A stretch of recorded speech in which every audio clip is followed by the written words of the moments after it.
ओम तत्सत सर। ओम तत्सत। सर, हम आजकल के वर्तमान परिवेश में देखते हैं कि ज़्यादातर दंपत्ति जो हैं उनका जीवन वैवाहिक जीवन अच्छे से चल नहीं पा रहा है, जी। जिसके कारण जो डिवोर्स है उसकी भी मात्रा बढ़ती जा रही है। हम्म। और इसका असर एक ये भी देखने में आता है कि जो 33 और 35 साल की लड़कियां अभी तक अविवाहित, हम्म। इसी कारण से। अब यहाँ ये प्रश्न है कि विवाह के मामले में क्या कुंडली मिलान बहुत महत्वपूर्ण है? हम्म। कुंडली मिलान से जो वैवाहिक जीवन है क्या वो अच्छा चलता है? मान्यता के अनुसार तो अ, सब यही मानते हैं कि कुंडली मिलान करके विवाह करना चाहिए, लेकिन फिर भी कुंडली मिला के शादी करें तो वैवाहिक जीवन अच्छा चलेगा, इस बात की क्या गारंटी? हम्म। यदि कुंडली मिला के हम शादी कर लें तो इसका ये पूर्ण समाधान है कि कुंडली मिलाकर ही शादी करनी चाहिए, क्योंकि ये भी देखा है हमने जिस प्रकार से सीता जी की और राम जी की कथा सुनी है और उनके जीवन के संघर्ष को जाना है, तो उनके 36 में से 36 गुण मिलते हैं। फिर भी उनके जीवन में काफ़ी संघर्ष और अलगाव की स्थिति आई। हम्म। सही बात है। हाँ, तो देखिए, कुंडली मिलान शादी के पहले आजकल कहा जाता है। बहुत सारे ज्योतिष या पंडित जी लोगों के पास आप जाएंगे तो आपको कहेंगे कि भाई कुंडली मिलाकर शादी करो तो अच्छी बनेगी पति पत्नी में। ऐसा कहा जाता है और ये बात झूठ भी नहीं है, सत्य ही है कि कुंडली मिलान कर कर ही विवाह करना चाहिए।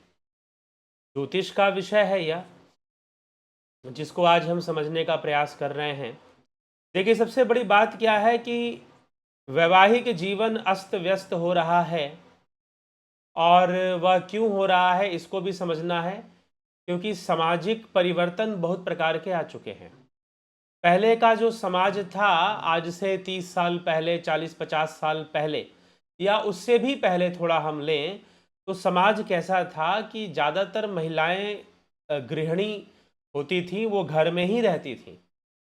बहुत कम महिलाएं होती थीं जो कि कोई काम करती हों, कोई व्यवसाय करती हों या धन उपार्जन करती हों।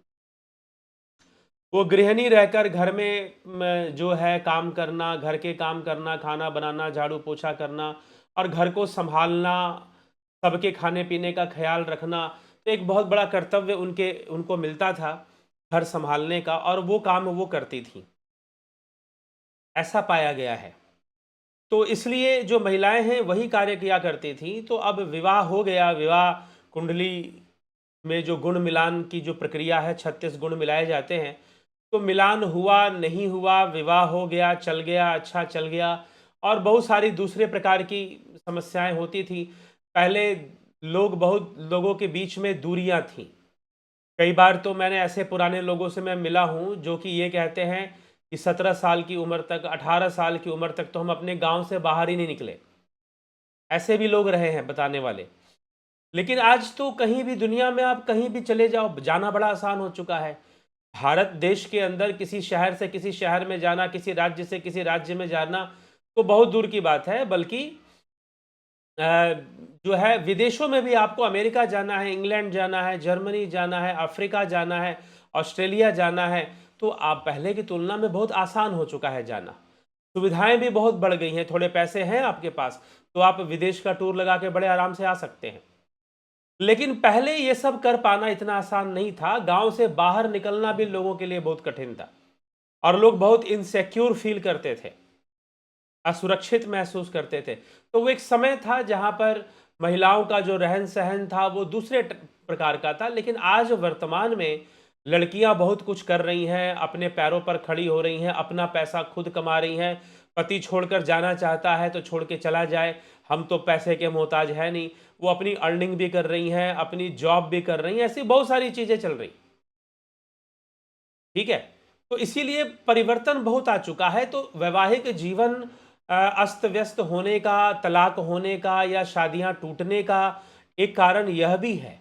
हाँ, लेकिन जो पहले जो कारण था कि लड़कियां विवाह हो गया वो घर में रहती थी, ना भी रहना चाहे तो भी रहती थी गृहिणी बनकर, तो मैं उसे भी अच्छा नहीं मानता हूं। आध्यात्मिक दृष्टिकोण से वो भी ठीक नहीं है, क्योंकि आपका मन दबाव में है।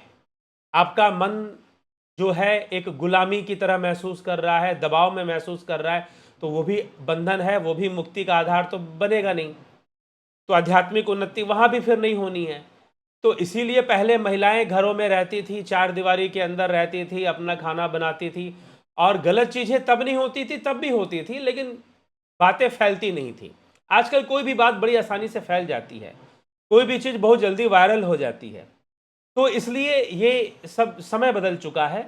तो वह भी एक कारण है गृहस्थ जीवन में या दाम्पत्य जीवन में टूटने का, या शादियां टूटना। शादियां होती हैं, अरेंज मैरिज कर लो या लव मैरिज कर लो, मैं देखता हूं आजकल की बहुत जल्दी लोग तलाक लेते हैं।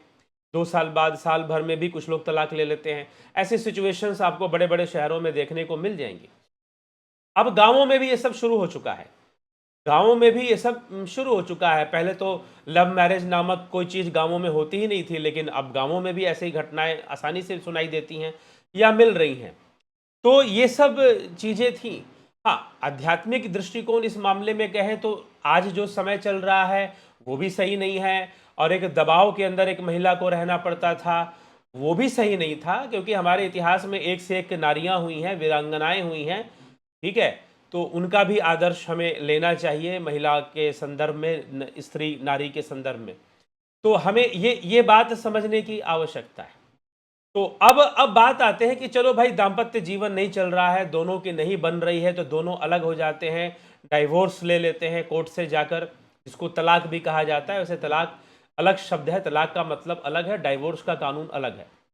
तो तलाक वास्तव में एक अब्राहमिक कल्चर में या इस्लामिक कल्चर में तलाक शब्द का प्रयोग होता है, उसका अर्थ भी अलग हो जाता है। डाइवोर्स मतलब चलिए एक अलग होना है, हमें विवाह दूसरा करना है या जो भी करें। अब एक और बात थी ना कि पहले के लोग विवाह भी कई कर लेते थे। मान लीजिए कि एक विवाह कर लिया और जरूरत पड़ी तो दूसरा विवाह भी कर लिया, या फिर कोई महिला, मैंने ऐसा देखा है कि एक विवाह एक व्यक्ति ने किया, एक पुराने व्यक्ति से मैं मिला, और उन्होंने एक विवाह किया और उनकी छोटी बहन से भी उन्होंने विवाह कर लिया। मतलब 2 शादियां की, बड़ी बहन छोटी बहन से, दोनों। क्यों कर ली दूसरी शादी? क्योंकि इनकी शादी हुई, बड़ी बहन से शादी हुई, और कुछ 2 साल बाद जो है उनके पिता मर गए, पिता, और कुछ दिन में माता भी मर गई। माता पिता दोनों की मृत्यु हो गई। जब दोनों की मृत्यु हो गई तो अब एक और लड़का कोई था नहीं, बड़ा भाई कोई था नहीं जो अपनी बहन की शादी करे, मात्र वो छोटी बहन बची थी। तो अब फिर जो बड़ी बहन के जो पति थे, मतलब छोटी बहन के जो जीजा जी हुए, उन्होंने भाई सोचा कि अब वो ना भी करना चाहे, तो अब यहाँ पर ये था कि भाई चलो, इसकी सुरक्षा के लिए मुझे कुछ ना कुछ तो करना है, या तो मैं इसकी शादी करवा दूं या मैं स्वयं शादी कर लूं। तो 2 ही विकल्प थे, तो दोनों बहनें मान गई, राजी हो गई, और फिर उनके 2 विवाह हो गए। इस प्रकार से ऐसे मनुस्मृति पढ़े तो उसमें बहुविवाह करने की प्रथा का वर्णन मिलता है बहुत स्पष्ट रूप से, लेकिन उसमें भी परिस्थितियों के अनुकूल ही बताया गया है, इसको प्रोत्साहन नहीं दिया गया है। एक विवाह करना ही सर्वश्रेष्ठ है, लेकिन अगर परिस्थितियां वैसी बनती हैं जिसमें कि आप विवश होते हैं, तब आप दूसरे विवाह के बारे में सोचिए, नहीं तो मत सोचिए। ऐसा उपदेश मनुस्मृति का है इस विषय में। तो ये भी समाधान अब नहीं है, अब लोग एक विवाह ही करते हैं। कानून भी हमें एक विवाह ही करने के लिए कहता है कि आप एक विवाह करिए, दूसरा विवाह करना है तो पहले वाले को छोड़िए, डाइवोर्स लीजिए, कोर्ट में जाकर डाइवोर्स लीजिए, फिर दूसरे विवाह के लिए आइए, ऐसा है। हाँ, अभी भी कानून में कुछ विकल्प दिए गए हैं जिसमें कि आदमी 2 विवाह भी कर ले, तो वो फिर कंडीशनल है, उसमें एक पत्नी राजी है कि हाँ भाई, दूसरे विवाह के लिए वो राजी है कि भाई हाँ, मेरा पति अगर 2-2 शादियां करती है, आई हैव नो ऑब्जेक्शन, तो उन कंडीशंस में वो बातें आती है। लेकिन फिर भी अस्त व्यस्त वैवाहिक जीवन, दाम्पत्य जीवन बहुत अस्त व्यस्त, और तलाक लेना, टूटना, ये सब बहुत चल रहा है। समाज के भीतर। और तो समाधान, इसका एक समाधान हमारे ज्योतिष लोग बतलाते हैं कि कुंडली मिलाकर, जी हाँ, विवाह हमेशा, मैं भी यही कहूँगा, कुंडली मिलान करके करना चाहिए। 36 गुण मिलाए जाते हैं, जिसमें से कि 18 गुण कम से कम जरूर मिलने चाहिए। हो सके तो 18 से ऊपर मिल जाए। कुछ मिलान अगर अच्छे हैं तो थोड़ा सा कम भी मिले तो लोग शादियां कर लेते हैं, लेकिन 18 और उससे ऊपर मिले तो ज़्यादा अच्छा माना जाता है, और 30 से ऊपर मिले तो और भी अच्छा माना जाता है। लेकिन अब प्रश्न ये है कि क्या अगर गुण मिलान करके विवाह किया गया तो शादी टूटेगी नहीं क्या? या कोई जीवन में कोई व्यवधान नहीं आएगा वैवाहिक जीवन में? भगवान राम का विवाह माता सीता से हुआ तो कहते हैं कि 36 के 36 गुण मिलते थे, लेकिन फिर भी उनके वैवाहिक जीवन में बहुत समस्याएं आई। यह रामायण की कथा में हम देखते हैं, समझते हैं, सुनते हैं, पढ़ते हैं रामायण में। तो 36 के 36 गुण मिलने पर भी वैवाहिक जीवन में, चलो रावण का हरण करना, फिर वहां से युद्ध लड़कर जीत कर वापिस सीता जी को लाना, लेकिन फिर बाद में, हालांकि मैं उस कथा को सत्य बिल्कुल नहीं मानता हूं, और मेरा मानना है कि क्योंकि और दूसरी रामायण में कथा आती नहीं है कि भगवान राम ने दोबारा सीता जी का त्याग किया, तो लेकिन वाल्मीकि रामायण के उत्तरकांड में इस कथा को जोड़ा गया है, मिलावट के रूप में मैं इसे मानता हूं, क्योंकि दूसरी किसी रामायण में इसकी चर्चा नहीं है। हाँ, एक आनंद रामायण में चर्चा है उसकी, तो आनंद रामायण भी बहुत बाद में लिखा गया, और वो वाल्मीकि रामायण के आधार पर ही उसकी कॉपी की गई, ठीक है। लेकिन दूसरे जो अन्य रामायण हैं उनमें इस कथा की चर्चा नहीं मिलती, जैसे प्रसिद्ध रामायणों में कंभ रामायण है, या फिर तुलसीदास जी की रामचरितमानस है, उनमें उन्होंने ऐसी चर्चा नहीं की। तुलसीदास जी ने तो लव कुश का जन्म भी अयोध्या में ही बताया है, तो यह हमें थोड़ा ध्यान देना चाहिए। लेकिन फिर भी चलो कि भगवान राम का वैवाहिक जीवन भी बड़ा दुर्भाग्यपूर्ण या अस्त व्यस्त ही दिखाई देता है, तो कुंडली में तो गुण तो सारे मिलते थे। तो देखिए, आप जब भी विवाह करें तो कुंडली में गुण मिलाकर ही विवाह करना चाहिए, लेकिन आपका वैवाहिक जीवन अच्छा चलेगा इस बात की कितनी परसेंट गारंटी है? तो इस बात की 100% गारंटी फिर भी नहीं है कुंडली मिलाने के बाद भी, लेकिन 50% गारंटी फिर भी दी जा सकती है कि अगर दो दंपति हैं और उनकी कुंडली अच्छे से मिली हुई है, गुण मिले हुए हैं, गुण कम से कम 25 से ऊपर मिल रहे हैं, 20 से ऊपर मिल रहे हैं, तो फिर, और भकूट और नाड़ी का भी पूर्ण मेल हो रहा है, तो फिर आप विवाह करें तो बहुत ही अच्छी बात है, विवाह ऐसे ही करनी चाहिए। लेकिन इस बात की 100% गारंटी फिर भी नहीं है कि आपका वैवाहिक जीवन सुखी रहेगा, या यह जो जोड़ा बना है, यह जो विवाह हुआ है, इन दोनों का जोड़ा पूरा अंतिम समय तक चलेगा, आखिरी श्वास तक चलेगा, इसकी गारंटी फिर भी नहीं दी जा सकती है। क्यों नहीं दी जा सकती है? अब प्रश्न पूछेंगे, भाई कुंडली मिलाकर विवाह किया तो फिर भी विवाह टूट सकता है? जी हां, टूट सकता है। क्यों टूट सकता है? क्योंकि कुंडली मिलाना सेकेंडरी है। प्राइमरी क्या है? प्राइमरी आपकी अपनी जन्म कुंडली है। अगर आपकी अपनी जन्म कुंडली में सप्तम भाव खराब हो गया है, सप्तम भाव में केतु है, सप्तम भाव में राहु है, सप्तम भाव में शनि है, सप्तम भाव में राहु मंगल का अंगारक योग बना है, सप्तम भाव के अंदर ही बना हुआ है, या सप्तम भाव का स्वामी बहुत खराब हो रहा है, या शुक्र बहुत खराब हो रहा है जन्म कुंडली के अंदर, राहु शुक्र की युति भी बन रही है जन्म कुंडली के अंदर, ठीक है, और फिर बाद में, या फिर सप्तम भाव के स्वामी के साथ राहु की युति बन रही है, राहु की दृष्टि या युति बन रही है, तो इन सभी परिस्थितियों में आपका वैवाहिक जीवन खराब हो सकता है। अगर आपकी कुंडली में ऐसा कुछ हो, या आपकी पत्नी की कुंडली में ऐसा कुछ हो, या आपके पति की कुंडली में ऐसा कुछ हो, तो भाई उसकी अपनी कुंडली में विवाह, अगर आपने 30 गुण भी मिला दिए, या गुण 22-25 गुण 28 गुण भी मिल गए, तो भी वह बंधन टूटेगा।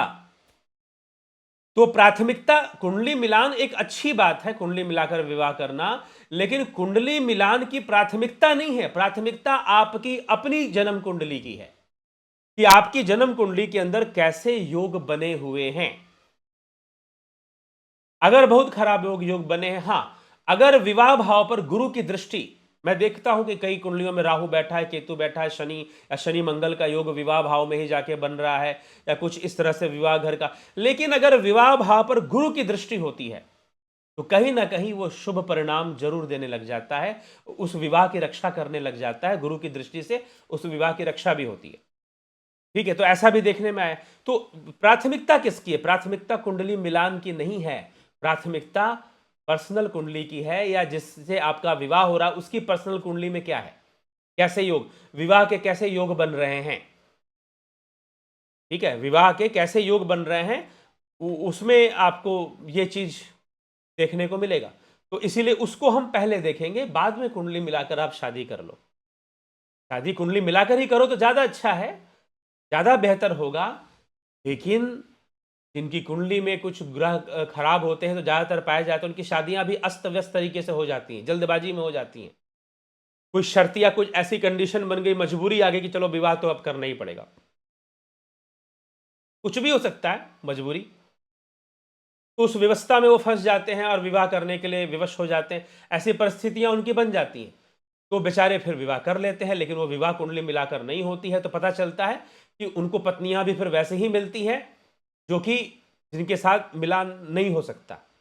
या फिर मैंने ऐसे भी चार्ट देखे हैं, ऐसे भी कई केसेस देखे हैं जहां पर पति पत्नी की कुंडली बहुत अच्छी मिल रही है, लेकिन जो है उनकी अपनी कुंडलियों में डाइवोर्स के, तलाक के योग बने हुए हैं। तो वो होगा फिर। चलिए मान लीजिए कि वो भी नहीं बना हुआ है, एक और कंडीशन में आपको बता रहा हूं। ऐसी भी परिस्थिति मैंने देखी है कि सब ठीक है, कुंडली के अंदर विवाह के भी बुरे योग नहीं है या फिर तलाक होने का योग नहीं है, और जन्म कुंडली के अंदर जो है फिर दोनों की जन्म कुंडली में तलाक होने का योग नहीं है, लेकिन राहु बहुत बुरे परिणाम दे रहा है। अगर बुध के ऊपर शुक्र, अगर बुध के पीछे पीछे जब चलता है और बुध आगे चलता है तो राहु बड़ा बुरा बुरा परिणाम देता है। तो अगर राहु की दशा चल पड़ी तो पाया जाता है कि राहु, क्योंकि राहु हर चीज को उल्टा करना शुरू कर देता है, तो राहु की दशा में लोग अपनी अच्छी खासे वैवाहिक जीवन को खराब कर लेते हैं, ऐसा भी देखा गया।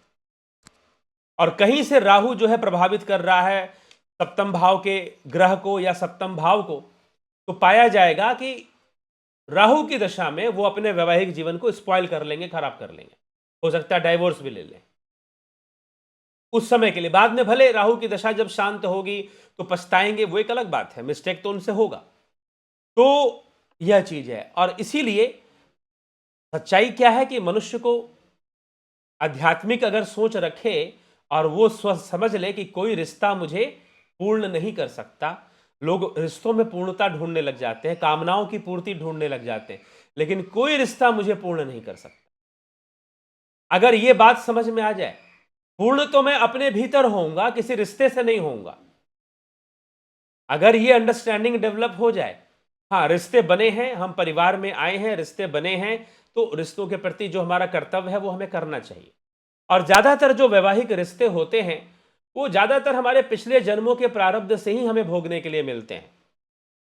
तो कई बार लोग देखो, विवाह से लोगों को बहुत उम्मीद होती है। कई लड़के हैं जिनका विवाह होने वाला है, उनको अपने शादी से बड़ी उम्मीद है कि भाई मेरी शादी बहुत अच्छी होगी, मैं लव मैरिज करूंगा या अरेंज मैरिज करूंगा, मेरी शादी बहुत अच्छी हो जाए तो मेरा जीवन जिंदगी जीने का मजा आ जाएगा, एक अच्छा जीवन साथी मिल जाए तो जिंदगी जीने का बहुत ही अच्छा मजा आ जाएगा। वो ऐसा कल्पनाओं में लोग जीते हैं। लेकिन सत्य यह है कि कहीं ना कहीं हमारे जो रिश्ते बनते हैं पिछले जन्मों को, कर्मों को भोगने के लिए ही बनते हैं। तो हम भोगते हैं उनको लोग, और फिर सोचते हैं कि भाई हमारा विवाह ऐसे क्यों हो गया, वैसे क्यों हो गया। तो इसीलिए दो तीन चीजें, एक तो हमारा जन्म जिस घर में हुआ है और जहां हमारा विवाह हो रहा है, और जो नौकरी या जो काम धंधा हमको मिला है, कार्य मिला है, ये सब प्रारब्ध से ही मिलता है। इसलिए जो मिल गया वैसे उसी में आदमी को अपना रहना चाहिए और आध्यात्मिक सोच रखनी चाहिए। ऐसा अगर वो कर ले तो ज्यादा अच्छी बात है, नहीं तो फिर दुख तो जीवन में बढ़ता ही बढ़ता है। इसीलिए अब बहुत सारे ग्रह हैं, केतु बैठ गया तो एक अलग परिणाम लेकर आएगा, राहु बैठ गया, शनि बैठ गया, शनि मंगल दोनों बैठ गए, शनि और सूर्य दोनों मिलकर विवाह में बैठ गए, विवाह भाव में बैठ गए। अलग अलग परिस्थितियां बनती हैं। ऐसा नहीं, अब मान लीजिए शनि शुभ ग्रह भी हो सकता है, शनि शुभ परिणाम भी लेकर आ सकता है, लेकिन कुछ ना कुछ परिस्थितियां तो बनाएगा। तो उस तरह से जो है, आदमी को कई बार, ज़्यादातर लोगों को अपने जीवन में सबसे बड़ी शिकायत अपने जीवन साथी से ही होती है कि भाई ये अगर इसने मेरा सही से साथ दिया होता तो कुछ और परिस्थितियाँ होती। इस मेरी पत्नी ने साथ नहीं दिया, पत्नी की शिकायत पति ने साथ नहीं दिया, ठीक है? ऐसे बहुत सारी शिकायतें लोगों के जीवन में होती हैं और ये शिकायतें कभी खत्म नहीं होंगी। और इन शिकायतों में जीवन जियोगे तो पुनरपि जननम पुनरपि मरणम पुनरपि जननी जठरे शयनम इस संसारे खलो दुस्तारे कृपया पाहि पार मुरारे। ये घटना घटेगी फिर। बार बार जन्म लेना, बार बार मृत्यु को प्राप्त होना, ये लगा रहेगा और बार बार जन्म लोगे, बार बार शरीर में आओगे, फिर अच्छा खाना चाहिए, अच्छे कपड़े चाहिए, अच्छा रहना चाहिए, अच्छा घर चाहिए, अच्छी गाड़ी चाहिए, अच्छी पत्नी चाहिए, फिर से लग जाएगा। आहार निद्रा भय भय मैथुन का रोग तो लगेगा ही लगेगा जीव को। इसीलिए मनुष्य को जीवन में अपने आत्म कल्याण की ओर आगे बढ़ना चाहिए। माँ हो तो देवी मदालसा जैसी हो, जिसने अपने गर्भस्थ शिशु को भी, गर्भनी बच्चे को भी, अपने नवजात शिशु को भी लोरी भी सुनाई, तो अद्वैत की लोरी सुनाई। अद्वैत मतलब कि आत्मा ही सत्य है, ब्रह्म ही सत्य है, उसको जानना ही जीवन का लक्ष्य है। ऐसी बातें अपने नवजात शिशु को सुनाई, समझाई। तो ऐसी भावना अगर हम रखें, संसार को अगर हम सत्य, संसार के सत्य को अगर हम जान लें, संसार के सत्य को समझ लें, तो अपने आप हमारी शिकायतें, जो कंप्लेंट्स हैं, वो अपने आप खत्म होने लगेगी। उस कंप्लेंट्स को दूर करना जरूरी है। तो कई बार पत्नी से शिकायत, तो कई बार बच्चों से शिकायत। आदमी को जीवन में किसी ना किसी रिश्ते से शिकायत होती जरूर है। तो कई बार माता पिता से शिकायत लोगों को होती है। तो इस तरह से देखिए, ये सब है। विशेष करके आपकी कुंडली में केतु जहां बैठ जाएगा, वहां से तो शिकायतें होंगी। चलिए ठीक है, अब हम ज्यादा सुधारने की कोशिश में कई बार लोग बिगाड़ लेते हैं। तो ज्योतिष हमारी सहायता करता है, गाइडलाइंस देता है। ज्योतिष की सहायता लेना अच्छी बात है, लेकिन आप भी अगर अपनी जन्म कुंडली वगैरह दिखाना या कुछ पूछना चाहते हैं तो वैवाहिक जीवन के बारे में पूछ सकते हैं, लेकिन सशुल्क होता है ये। व्हाट्सअप मैसेज मुझे कर सकते हैं और व्हाट्सअप मैसेज कर कर इसकी जानकारी ले सकते हैं कि हमें क्या करना चाहिए। तो इस नंबर पर आप व्हाट्सअप मैसेज करेंगे 9661802459 कर कर आप अगर आपको अपनी जन्म कुंडली कुछ भी देनी, उसका शुल्क देना है आपको, और फिर आप पूछ सकते। मामूली सा शुल्क होता है, कोई ज़्यादा नहीं होता। तो चलिए इसी के साथ हम आगे बढ़ेंगे। तो कुंडली मिलान पूर्ण समाधान नहीं है। कुंडली या जन गुणों का, 36 गुणों का जो मिलान होता है, वो पूर्ण समाधान उसको मानकर मत चलिए। बस यही मैं अंत में कहूंगा। हाँ, अगर आध्यात्मिकता समझ में आ गई तो फिर स्वीकार्यता आ जाएगी और शिकायतें अपने आप दूर हो जाएंगी, क्योंकि प्रत्येक जीव अपने अपने कर्म के अनुसार, 3 गुणों के अनुसार उसका निर्माण हुआ है, तो वो वैसा है। उसके लिए भला क्या कर सकते। ठीक है, तो बस यही हमें समझना है और यह बात हमें समझकर चलना है। ठीक, तो यह हमें समझें और समझ के चलें और जीवन में अध्यात्म को मनाएं, अध्यात्म को जाने, अध्यात्म को अपनाएं। ध्यान योग का कार्यक्रम, ऑनलाइन ध्यान योग का कोर्स चलता है, आप इसे ज्वाइन कर सकते हैं और ज्वाइन कर कर इसका पूरा लाभ उठा सकते हैं। इसी प्रकार से स्वर योग का कोर्स भी चलता है और इसका भी लाभ उठा सकते हैं। सब आध्यात्मिक कोर्स है और यह प्राकृतिक चिकित्सा का भी कोर्स चलता है और विश्व सनातन दर्शन का भी कोर्स चलता है। ठीक है, तो हम इन सब का लाभ उठा सकते हैं। और ध्यान योग का जो कोर्स है वह तो आपको शून्य में ले जाने के लिए है, आत्म साक्षात्कार के लिए है, स्वरूप में स्थित होने के लिए है ध्यान योग का कोर्स। तो आप जरूर इसको ज्वाइन कीजिए। ज्वाइन करना चाहते हैं तो संपर्क कर लीजिए, उसमें आपको डिटेल दे दिया जाएगा कि कैसे ज्वाइन करना है। इसी व्हाट्सएप नंबर पे आप संपर्क करेंगे, संपर्क कर कर आप डिटेल को जानेंगे।